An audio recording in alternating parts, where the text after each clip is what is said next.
பெண்கள் புடவை கட்டும்போது அவசியம் நம்ம ஊக்கு குத்தி தான் புடவை கட்டி ஆகணும்.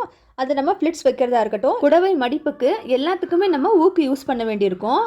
இந்த மாதிரி சாஃப்டான சாரீஸில் நம்ம ஊக்கு குத்தும்போது பார்த்திங்கன்னா பெருசாக ஓட்டை விழுந்துடும். ஏன்னா நம்ம சும்மா சும்மா ஒரே இடத்துல வந்து ஃப்ளிட்ஸ் வச்சு நம்ம குத்துறனால அந்த ஓட்டை ரொம்ப பெருசாகி நம்ம புடவையே பார்த்திங்கன்னா டேமேஜ் பண்ணிடும். இதை அவாய்ட் பண்ணுறதுக்கு இன்றைக்கி நம்ம யூஸ் பண்ண போகிறது இந்த திருகாணி தாங்க.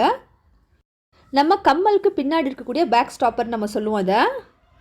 இந்த திருகாணி நம்ம எல்லா வீட்லேயுமே இருக்கும். நம்ம பெண் பிள்ளைகளுக்கு தோடு வாங்கி கொடுத்துருப்போம், நம்ம தோடு வாங்கி போட்டிருப்போம். அதுக்கு பாருங்கள் இந்த மாதிரி திருகாணி அவசியம் வரும். இந்த திருகாணியை யூஸ் பண்ணி தான் இப்போ நம்ம பின் பண்ண போகிறோம். அது எப்படி செய்யலான்னு பார்ப்போம் வாங்க.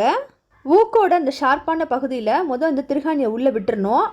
அதுக்கு அப்புறமே நம்ம இதை வந்து நம்ம புடவையில் குத்தும் போது பார்த்திங்கனாக்கா நம்ம புடவையை வந்து இழுத்து கிழிக்காது.